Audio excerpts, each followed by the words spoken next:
धन्यवाद महोदय। और डेली बोलना, तो मंत्री नहीं है ना, मंत्री लोग कम बोलते हैं ना। महोदय, ये एक ऐसा विषय है जो सबके जीवन को प्रभावित करता है और मुझे सौभाग्य है कि इस विषय पर बोलने का मुझे मौका मिला है। मैं सरकार को और विशेष करके अपनी पार्टी का आभार व्यक्त करना चाहूँगा। और हमने जब उड़ने की कल्पना की तो ये आता कहाँ से विषय, और हम इसके पृष्ठभूमि में जानना चाहेंगे कि आखिर हवाई जहाज विमानन सेवाएं कहाँ से आई, कहाँ से इसका आविष्कार हुआ, और थोड़े से इतिहास के बाद वर्तमान परिस्थितियों पर चर्चा करना चाहूँगा। और जब चीन में 5वीं शताब्दी में जब पतंग उड़ाने का कार्य शुरू हुआ तो उसी समय कल्पना जगा कि इस आसमान में भी इंसान उड़ सकता है।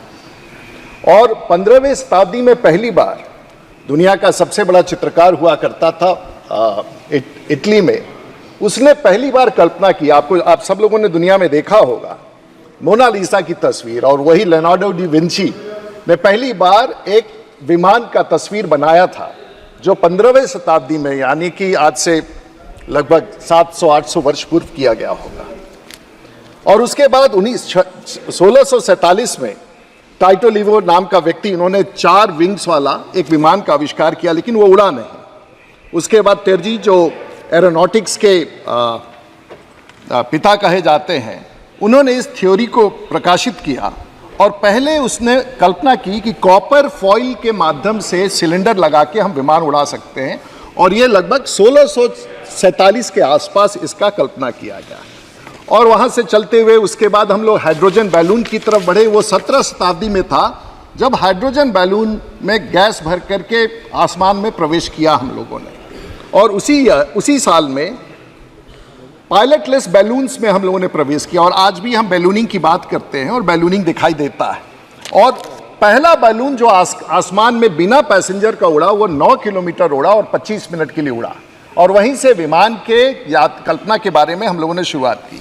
उसके बाद बड़े एयरशिप्स आए और एयरशिप्स में हाइड्रोजन गैस भर करके उड़ाया गया, पहले बिना पैसेंजर का, उसके बाद पैसेंजर का।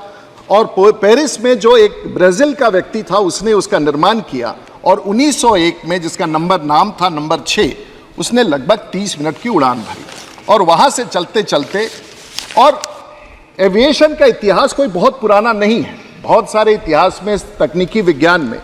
ये 1904 में जब राइट ब्रदर्स ने पहली बार अपनी यात्रा शुरुआत की तो 1903-04 के आसपास हवाई जहाज में प्रवेश करके उड़ान भरने का लगभग 12 पीढ़ी पहले, हमारे 12 पीढ़ी पहले आसमान में यात्री प्रवेश किया।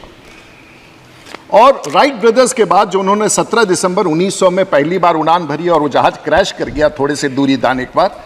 लेकिन उसके बाद आज हम कहाँ तक विमान सेवाओं में आ चुके हैं।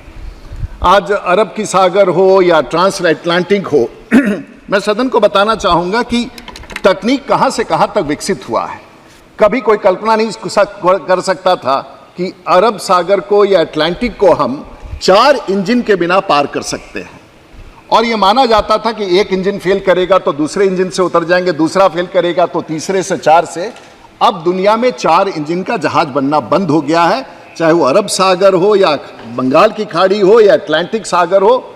आज मात्र 2 इंजन से भी विमान सागर पार कर जाता है। और खासियत यह है कि उसका 2 इंजन तो लगाया जाता है, लेकिन 1 इंजन पर्याप्त है कि उस सागर को पार कराने की क्षमता रहता है। साइंस यहाँ से चल करके यहाँ तक आ गया। और अटलांटिक में अगर लंदन से वॉशिंगटन जब जाना होता था 6000 किलोमीटर, 4 इंजन से अब 2 इंजन में आ गए हैं। लेकिन उसके बाद सबसे ज़्यादा विकास अगर विमानन का हुआ तो वर्ल्ड वॉर 1 में थोड़ा सा हुआ, और वर्ल्ड वॉर 2 आते हुए, चाहे वो जर्मन फोर्सेज हो, अलाइड फोर्सेज हो, अमेरिकन फोर्सेज हो, उन्होंने दबा करके जहाज बनाना शुरू किया। और वर्ल्ड वॉर 2 के समय सबसे ज़्यादा दुनिया में, और भारत में भी अगर आप देखेंगे तो सबसे ज़्यादा हवाई अड्डा जो निर्मित हुआ था, जिसके बारे में इस विधेयक में हम चर्चा कर रहे हैं, सबसे ज़्यादा अगर 2500 से ज़्यादा हवाई पट्टी, छोटे बड़े, चाहे वो मध्य प्रदेश में हो, बिहार में हो, उत्तर प्रदेश में हो, जिनकी स्थिति शायद वैसी नहीं है जो आज हम देखते हैं, सबसे ज़्यादा भारत में और दुनिया में अगर सबसे ज़्यादा हवाई पट्टी कभी बने तो विश्व युद्ध के बाद और उसके दौरान बने।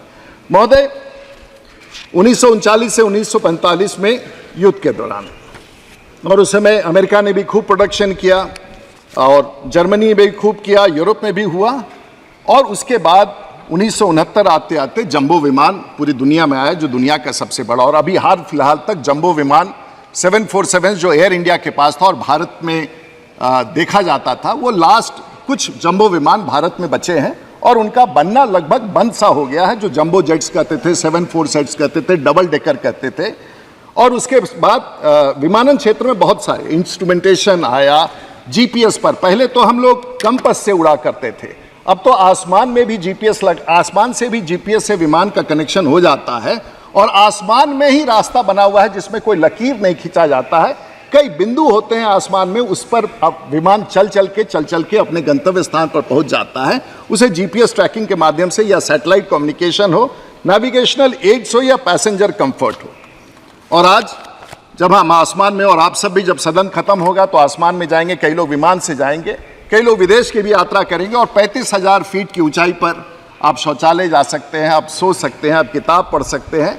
विमानन सेवाएं कहां से चल करके कहां तक आई और भारत में भी विमानन सेवाओं का बड़ा विस्तार हुआ है और सचमुच ये एक ऐसा विज्ञान है जो पूरी दुनिया को करता है। भारत में क्या इतिहास है? 1911 18 फरवरी में पहला आसमान में भारत में विमान उड़ा और ये कितनी दूर गया, और हम सबको इसलिए भी स्मरण करना होगा कि ये मात्र 6 मील का उड़ान था। 1911 में, आज से लगभग 125 साल पहले, पहला विमान इलाहाबाद से नैनी में गया जिसका दूरी 6 माइल था। और पहला दुनिया का डाक सेवा, भारत में दुनिया का पहला डाक सेवा नैनी से लेकर के इलाहाबाद के बीच 6 मील में, और 6500 मेल लेकर के हम्बर प्लान नाम का व्यक्ति था, उड़ गया। उसके बाद 1900 भारत में इंडिया एयर स्टेट सर्विसेज और US imperial UK based imperial Airways के साथ लंदन, कराची, दिल्ली का पहला फ्लाइट शुरू हुआ जो वाणिज्यिक रूप से था। टाटास की बड़ी भूमिका है महोदय, हम लोग देखते हैं। और आज मैं देश के प्रधानमंत्री का आभार व्यक्त करना चाहूंगा। 1915 में हम सब लोगों का जन्म किसी का नहीं हुआ था। उस समय टाटा सन्स ने पहली उड़ान भरी और एयर मेल शुरू किया कराची से लेके मद्रास तक के बीच में। कराची से लेके मद्रास तक, जो शायद अभी ताम्बरम एयरपोर्ट है, वहां तक पहला 1915 में। और 1920 में Royal Air Force started regular services between Karachi and Mumbai. This is a small history and then the civil airport started being constructed in India in 1924। चाहे वो कलकत्ता का दमदम एयरपोर्ट हो, 1924 में उसकी शुरुआत हो, या इलाहाबाद के पास बमरौली में इलाहाबाद पहला हवाई जहाज का जो हवाई पट्टी था अंग्रेजों ने वहां बनाया, या फिर गिलबर्ट हिल हो मुंबई में जो पहला हवाई अड्डा बनाया गया। लेकिन मैं जिस विषय पर आऊंगा और आते हुए पूरे सदन को और पूरे भारत को भी बताना चाहूंगा, उसी समय 1927 में भारत में अंग्रेजों के ज़माने में सिविल एविएशन डिपार्टमेंट बना। लेकिन उस समय एक और संस्था बना, और शायद दर्शक दीर्घा में बैठे हुए लोग, अफसर दीर्घा में बैठे हुए लोग इस बात को ना समझ पाए, लेकिन माननीय मंत्री जी से इस बात का हमने किया कि उसी दौरान भारत में एविएशन का सुचारू शुरुआत कब हुआ, और उस संस्था का नाम था 1927 में arrow club of India. Bharat में अंग्रेजों के ज़माने में एरो क्लब ऑफ इंडिया, जिसे हम आज क्लब समझते हैं, लेकिन वो क्लब नहीं था, royal arrow club of India and Burma के नाम से जाना जाता था। और देश में पहला विमानन सेवाओं की शुरुआत वहीं से हुई माननीय मंत्री। उसके पश्चात pre independence royal arrow club of India जाना जाता था। और साहब, उस समय अंग्रेजों के ज़माने में एक विक्टर ससून नाम का कोई बड़ा रॉयल सा बिजनेसमैन था जिसको हवाई जहाज से, उसने 1 लाख रुपया 1910 में दिया। आज मैं गर्व के साथ कह सकता हूं, और भारत के आर्काइव्स में अगर जाया जाएगा तो आज एरो क्लब के पास 1910 में दिया हुआ 1 लाख रुपया विक्टर ससून का आज भी खाते में जमा है और सुरक्षित है। भारत में जेआरडी टाटा। लेकिन यह पूछना चाहूंगा माननीय मंत्री जी, क्योंकि आपके बारे में आगे चर्चा करूंगा। माननीय मंत्री जी, माननीय सदन, पहला लाइसेंस भारत में किसको मिला? वो भारतीय नहीं था। जेआरडी टाटा को पहला लाइसेंस मिला क्योंकि वो फ्रेंच नेशनल थे, उन्हें एरो क्लब ऑफ इंडिया ने पहला लाइसेंस दिया।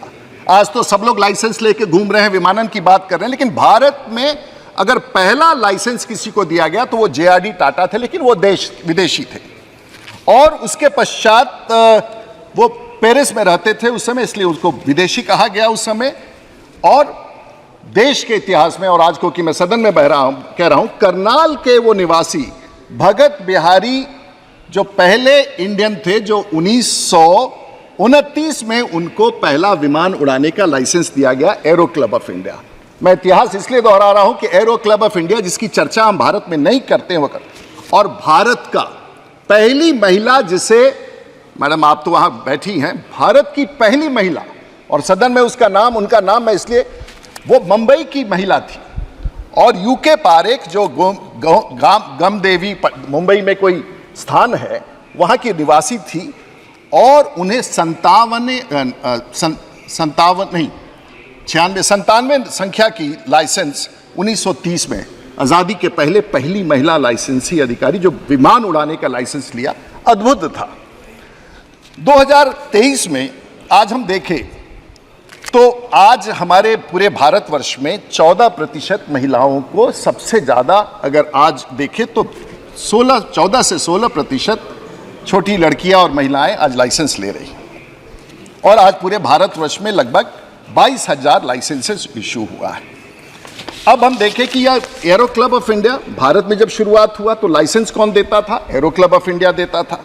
ट्रेनिंग का लाइसेंस कौन देता था? इंस्ट्रक्टर का लाइसेंस कौन देता था? तो एरो क्लब देता था। फ्लाइंग ट्रेनिंग कौन कराता था? तो एरो क्लब कराता था।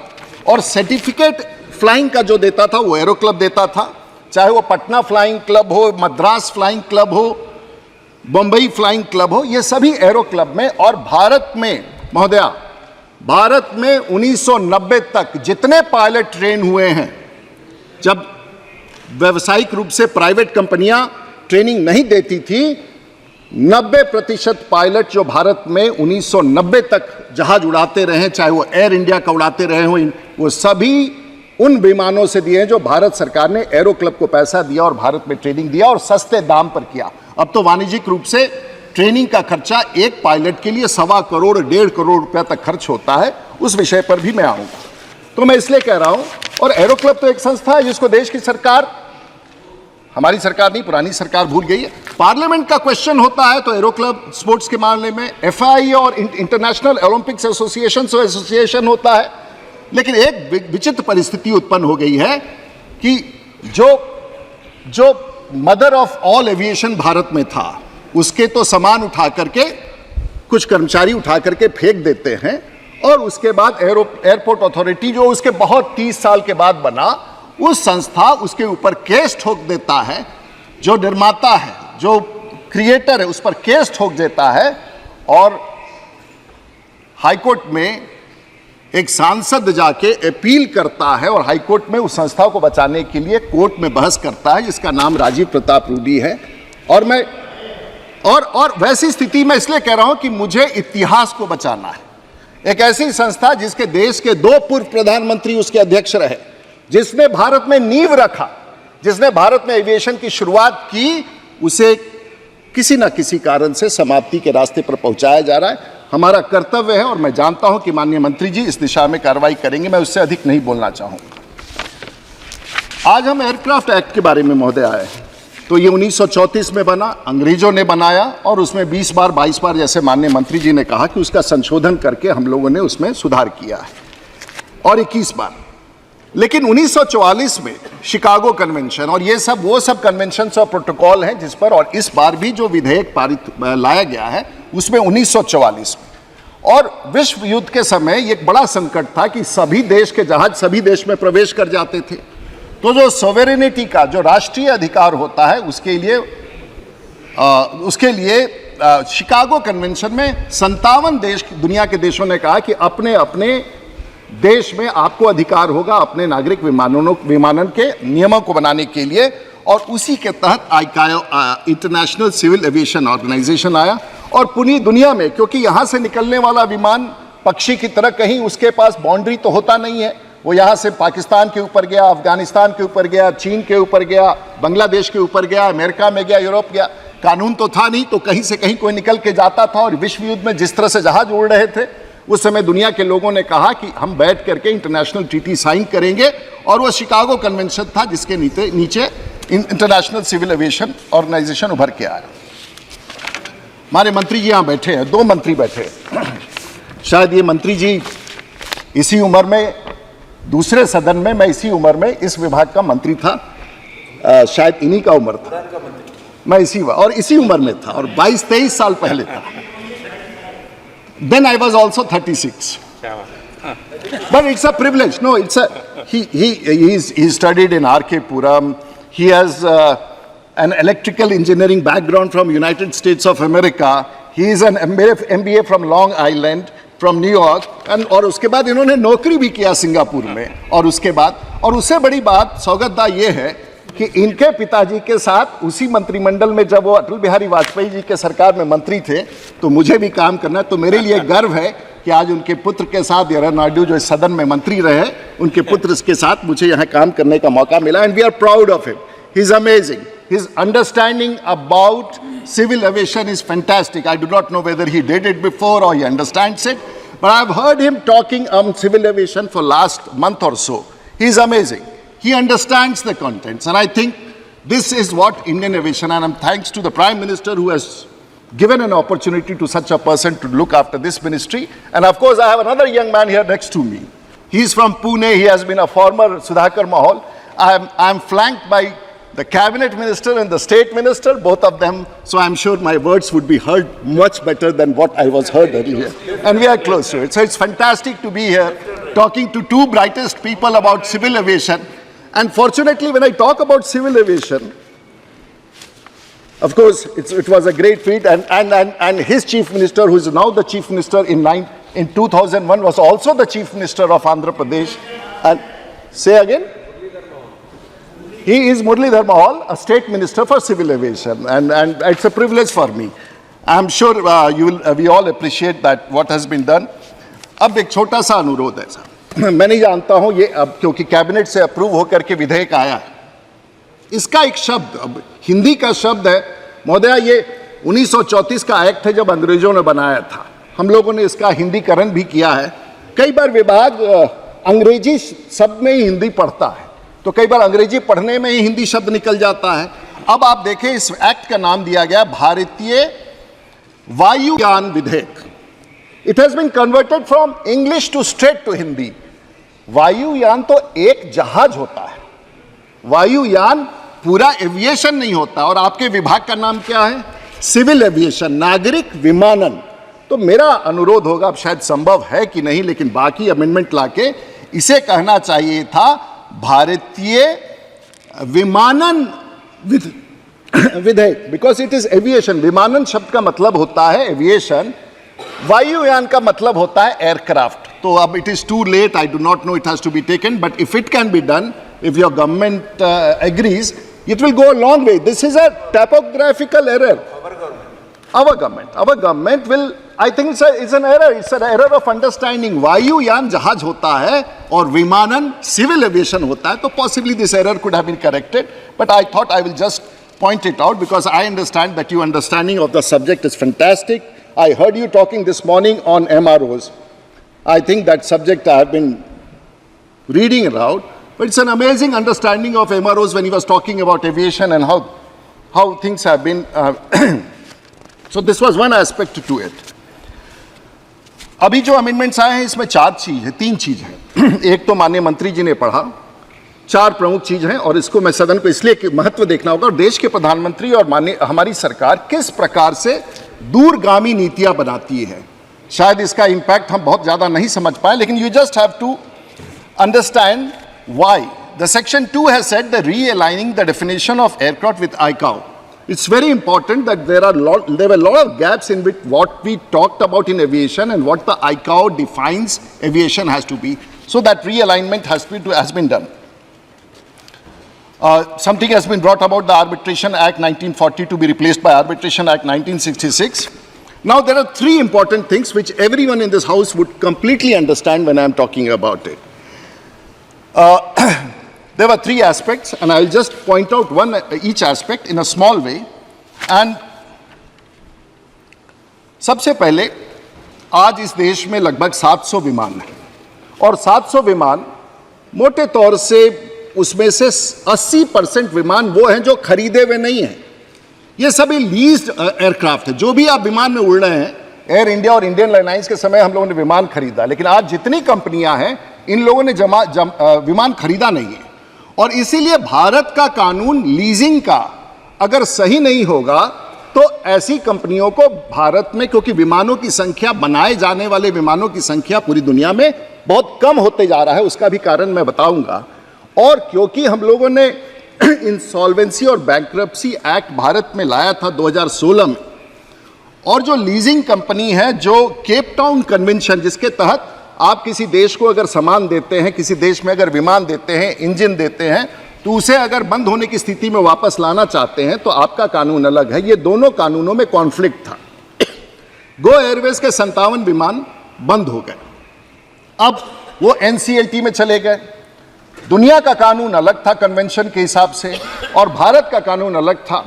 अब होता क्या है मैडम, अध्यक्ष महोदया, होता क्या है कि अगर आपका कानून कंट्राडिक्शन में है तो जो विमान लाख रुपया में आपको लीज रेंटल मिलेगा, क्योंकि आपका कानून कमजोर है और आपके देश पर भरोसा नहीं होगा, तो उसको 2 लाख रुपया में देगा। 2 लाख रुपया में अगर प्रति घंटा के हिसाब से या जो भी उसका हो, तो वो कीमत किसको चुकाना पड़ता है? वो कीमत पैसेंजर को चुकाना पड़ता है। और इसीलिए ये कानून में ये परिवर्तन करके जो परिवर्तन लाया गया है, मैं समझता हूं कि बहुत बड़ा है। लीजिंग का जो प्रीएम्बल है इस कानून का, ये बेसिकली गो एयरलाइंस में जो संशोधन था, गो एयरलाइंस में जो संकट उत्पन्न हुआ और वो लोग कोर्ट में चले गए, और विदेशी कंपनियां जिन्होंने विमान भारत में दे रखा था उनको वापस ले जाने में कठिनाई हुई, तो सरकार ने अंतर्राष्ट्रीय स्तर पर जाके भारत की छवि उस प्रकार से बनी रहे, उन्होंने किया है। और आज गो एयरलाइंस के कारण ये परिवर्तन आया। आप सब लोगों में से पता नहीं कितने लोगों की जानकारी है, आज एक बहुत बड़ा निर्णय, और ये निर्णय आज से नहीं प्रयत्नशील थे, ये निर्णय 30 वर्षों से कोशिश किया जा रहा है। मैं आभार व्यक्त करना चाहूंगा मंत्री जी का और प्रधानमंत्री जी का, जिनको हम लोगों ने बताया था। आज भारत में पायलटों के साथ, जो आज कितने पायलट हैं भारत में?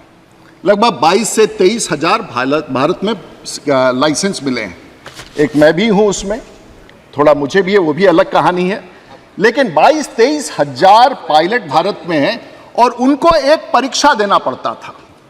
परीक्षा तो डीजीसीए कराता है, लेकिन जो 1934 का एक्ट था उसमें एक काम मिनिस्ट्री ऑफ टेलीकॉम को दे दिया।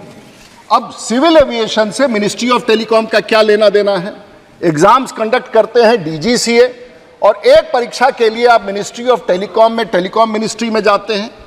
और उस समय एक जमाना में मोर्स कोड होता था, अब तो ट्रांसमीटर वीएचएफ यूएचएफ पर होता है, लेकिन परीक्षा लेता था, उसका एक पेपर का परीक्षा लेता था मिनिस्ट्री ऑफ टेलीकॉम। और वो बच्चे अपना इम्तिहान छोड़ करके मिनिस्ट्री ऑफ टेलीकॉम के बारे में, वो भी हमारी सरकार का अंग था, और हमेशा संकट उत्पन्न होता था परीक्षा लेने के क्रम में, और वो थोड़ा सा माहौल उसमें खराब हो चुका था, और डीजीसीए भी चाहता था। आज आपने देश के आने वाले भविष्य में और नौजवानों के लिए एक ऐतिहासिक निर्णय, जो कप्तान बनना चाहता है, जो आरटी का एग्जाम लेना चाहता है, अब उसे मिनिस्ट्री ऑफ टेलीकॉम में नहीं जाना पड़ेगा, वो इसी मंत्रालय के अधीन डीजीसीए के माध्यम से वो परीक्षा देगा। और आने वाले पीढ़ी के लिए आपने बहुत बड़ा निर्णय लिया है। और मुझे भी याद है, मैं भी जब परीक्षा देने गया था तो मुझे पता नहीं किसी कोने में एक छोटे से सेंटर में बैठा के मैंने आरटी का परीक्षा दिया था, वो कतई सही नहीं दिखा, लेकिन 40-50 वर्षों से।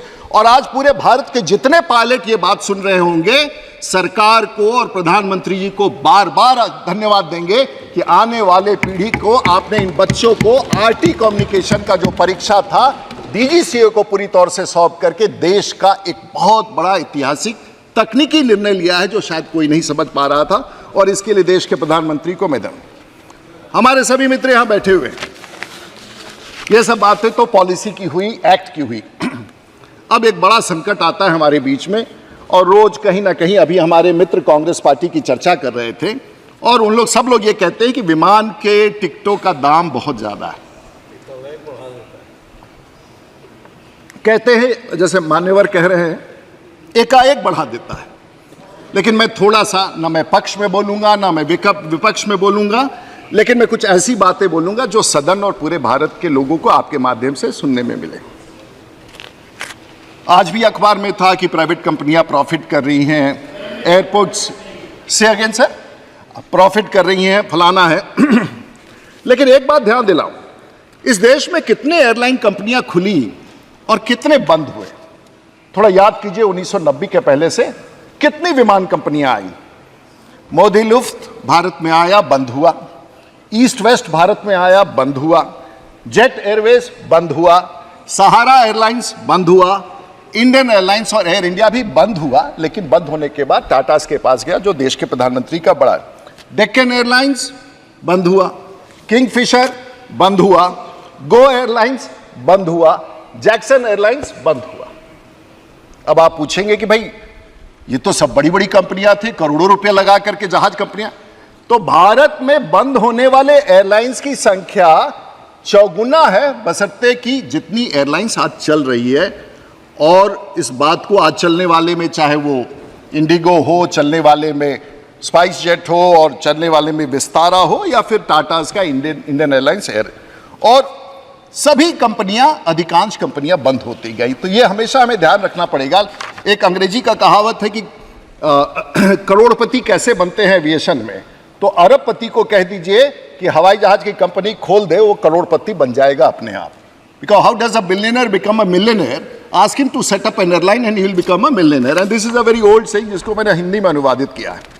अब हम एक जिस विषय पर आना चाहते हैं, एक तो हमारी सरकार ने हम सब कहते हैं कि भाई विमान यहां चला दो, फलाने जगह पर उतार दो, फलाने जगह पर उतार दो, फलाने जगह पर उतार दो, उसका रेट उसको हमको चाहिए। महोदय, भारत में एक बहुत बड़ा डिस्टॉर्शन था, and the distortion was done by the government. Which government? How नहीं? 72,000 करोड़ रुपए का घाटा था इंडियन एयरलाइंस और एयर इंडिया। पैसा कौन देता था? भारत की ट्रेजरी से, भारत के एक्सचेकर। हम लोगों ने घाटे की कंपनी का सौदा 70 साल तक चलाया।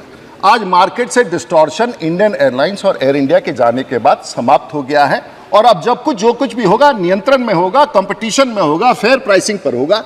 लेकिन ये फेयर प्राइसिंग आएगा कहां से महोदय? इस विषय पर भी, और मैं समझता हूं कि मंत्री जी इस विषय से, दुनिया की बड़ी बड़ी एविएशन कंपनियां, ब्रिटिश एयरवेज 1987 में बंद हो गया, जापान एयरलाइंस 1987 में बंद हुआ, एयर फ्रांस 1989 में बंद हुआ, टर्किश 2011 में बंद हुआ, मलेशियन एयरलाइंस 2012 में बंद हुआ, यूएस एयरलाइंस का कुछ अंश 1978 में बंद हुआ। ये सब जगह प्राइवेटाइज हुआ।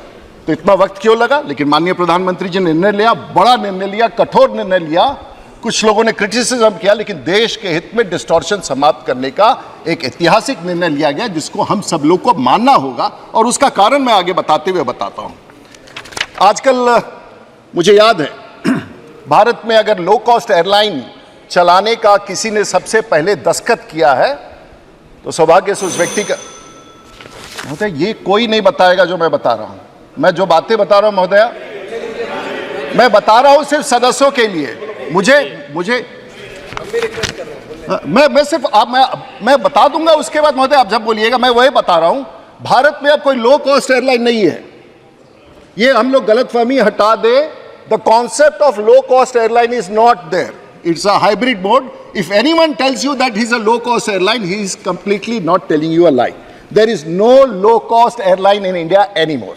The only low-cost airline which came to India, fortunately I was the person who gave a license to him, was Deccan Airlines and Captain Gopinath, who was the architect of it.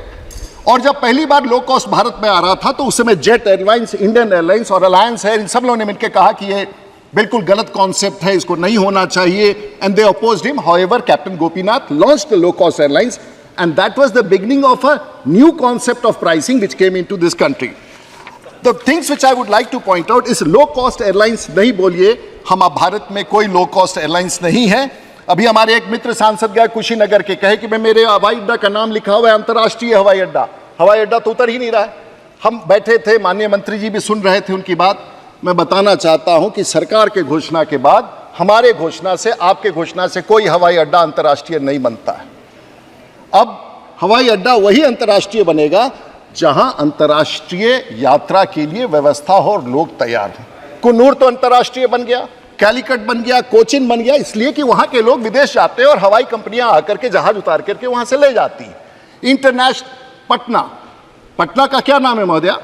Patna हवाई अड्डे का नाम है जयप्रकाश नारायण अंतर्राष्ट्रीय हवाई अड्डे। 70 साल में कोई हवाई जहाज अंतर्राष्ट्रीय होने के बाद, इसलिए कि कुछ है ही नहीं।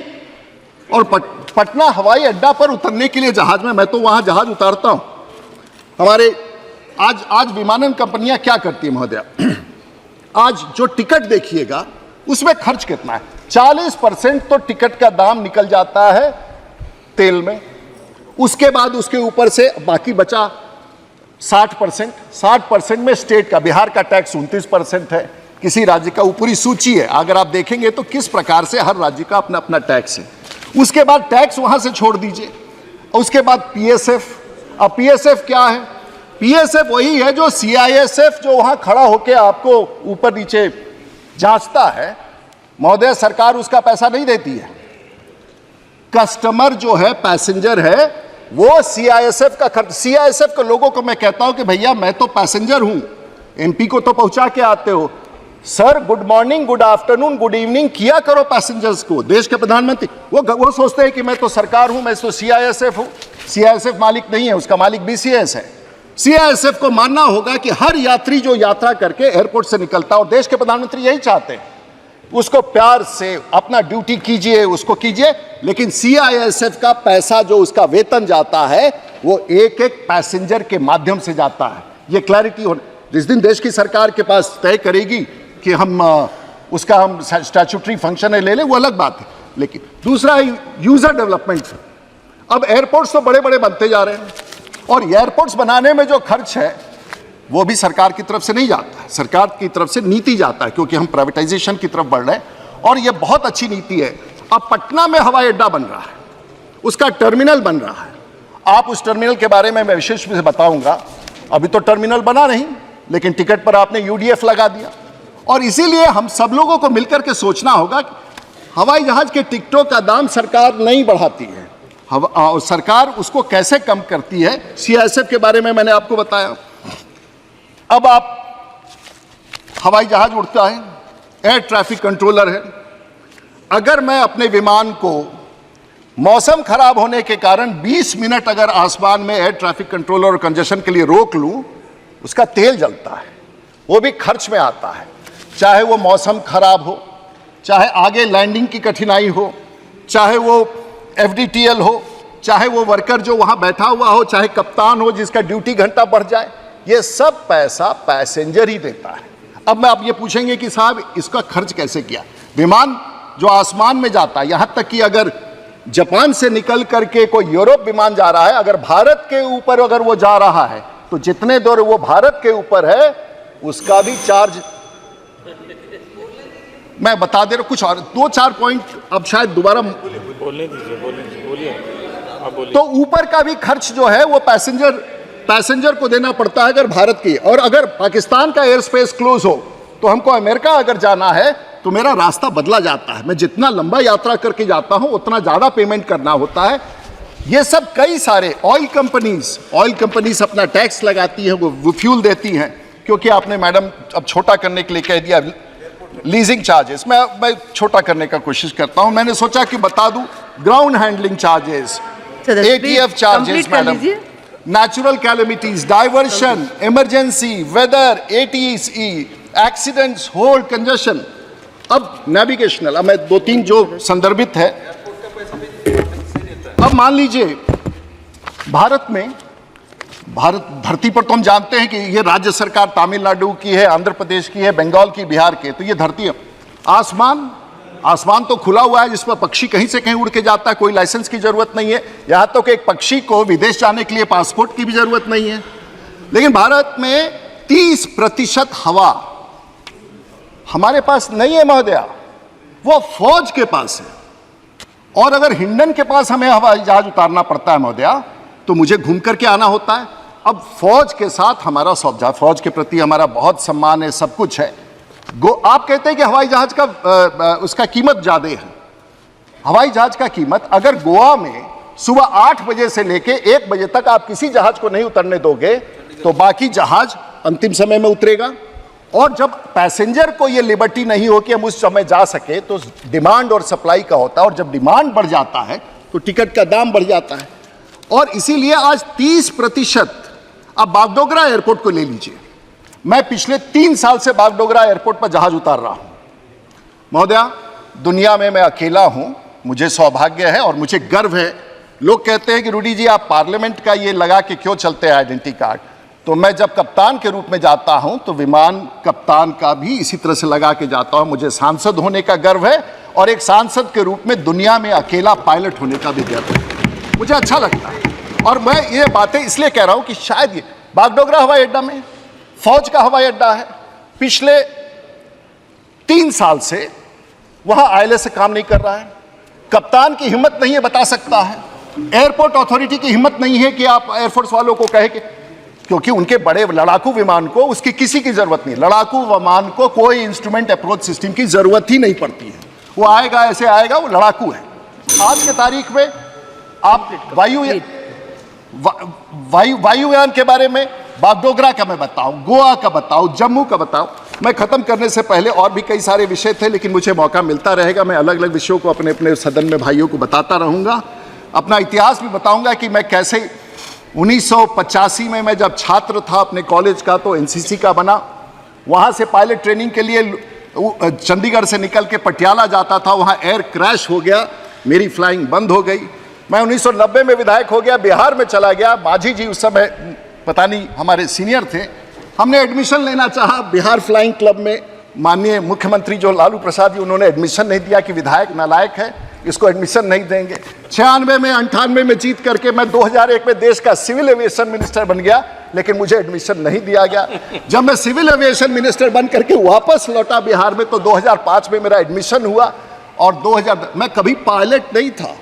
मैं पिछले 10 और मैं दुनिया का 50 वर्ष के उम्र के ऊपर का पूरे भारत में पहला पायलट हूं जो 50 साल के बाद किसी ने लाइसेंस लिया।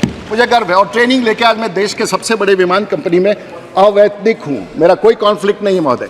लेकिन एक बात, मैं एक अंतिम विषय, क्योंकि बिहार से आता हूं, 14 करोड़ की आबादी है, ये हमारे मित्र बैठे हुए हैं, हमारे दोनों मंत्री ये मुंबई के हैं, मान लेता हूं वो हैदराबाद के हैं, और उस समय उन लोगों ने तय किया। महोदय कहां का न्याय है बताइए महोदय। मेट्रो एयरपोर्ट्स, 2 मेट्रो एयरपोर्ट के बीच में स्लॉट्स, चाहे वो बैंगलोर है, मैडम बैठी हुई है वहां पर, चाहे वो मुंबई हो, दिल्ली हो, आपने ग्रीनफील्ड मेट्रो, और मैंने अपने हस्ताक्षर से, चाहे बिहार का आदमी होते हुए, चाहे मुंबई एयरपोर्ट हो, चाहे दिल्ली एयरपोर्ट हो, चाहे देवनाली शमशाबाद हो या हैदराबाद हो, हम लोगों ने वाजपेयी जी के समय में दस्तखत करके ग्रीन, क्योंकि कॉमनवेल्थ गेम्स आने वाला था। आज 2 मेट्रो के बीच में जब जहाज उड़ेगा वो सस्ता होगा, 2 विमान जब, क्योंकि वहां पर इंफ्रास्ट्रक्चर, लेकिन अगर दिल्ली से पटना जहाज जाएगा तो तिगुना महंगा होगा, क्योंकि पटना 14 करोड़ की आबादी वाले राज्य में हमारे पास जहाज उतारने का जगह नहीं है, तो दाम बढ़ गया। डिमांड सप्लाई का मामला है। बिहार 14 करोड़ की आबादी वाला, मैं पिछले पटना एयरपोर्ट में, आप सरकार यहां बैठी है, पटना में आप 1600 करोड़ रुपया खर्च कर रहे हैं। 1600 करोड़ रुपया खर्च करने के बाद भी हवाई पट्टी में 1 इंच का परिवर्तन नहीं है। आज भी मीडियम ब्रेकिंग के साथ, हाईएस्ट ब्रेकिंग के साथ, पेनाल्टी के साथ देश में अगर सबसे खतरनाक हवाई अड्डा है तो पटना है। मैं 14 साल से कह रहा हूं कि हमें बिहार में एक नया हवाई अड्डा चाहिए, चाहे मैं हूं, चाहे मेरे साथी हो, चाहे ब्यूरोक्रेट्स हो, सही बात समझ करके बिहार में हमेशा हम सब लोग नए, आप एक नया एयरपोर्ट कह रहे हैं बिहटा में बना देंगे, बिहटा भी पटना की तरह ही होगा। टेक ऑफ पाथ पर कॉन्फ्लिक्ट है, क्रैश हो सकता है। मैंने धन्यवाद माननीय सदस्य, धन्यवाद। मेरी जो जानकारी महोदया, मैं जानता हूं, मैंने अभी आज से 3 दिन पहले, चाहे गुजरात के एयरपोर्ट में देखूं, पूरे भारत में जो विशनरी रूप से जो एयरपोर्ट्स बन रहे हैं, वेदर इट इज हैदराबाद और whether it is Chennai, the smaller state, छोटे राज्यों को ग्रीनफील्ड। और एक चीज बता दें माननीय सदस्यगण, अगर आपके राज्य में कोई कहता है कि फौज के हवाई अड्डा पर एयरपोर्ट खोलिए, हाथ जोड़ लीजिए, वो आपके साथ गलत है। फौज के, चाहे लेह लद्दाख छोड़ दीजिए, श्रीनगर छोड़ दीजिए जो एक्सक्लूसिव है, फौज के हवाई अड्डा पर महोदया, फौज के हवाई अड्डा पर अगर आप जाएंगे तो ना उसका भविष्य है, क्योंकि 100 नियंत्रण फौज लगा के रखेगा और आप उसका कुछ नहीं कर सकते हैं। देश के भविष्य में जहां जहां क्या हवाई अड्डा बनाने में क्या चाहिए, 3 किलोमीटर 9000 फीट 1.5 किलोमीटर चौड़ा धरती चाहिए। और किस तरह से शमशाबाद बना 40 किलोमीटर दूर शहर से, बैंगलोर बना 40 किलोमीटर दूर, राजकोट बना 40 किलोमीटर दूर, जमीन का अभाव थोड़ी ना है। जैसलमेर में हजारों एकड़ जमीन पड़ा है। माननीय सदस्यगण, जब भी बनवाना हो ना, अगले 5 साल के भीतर कोई पुराने हवाई अड्डा के चक्कर में मत पड़िए, नया हवाई अड्डा बनवाइए।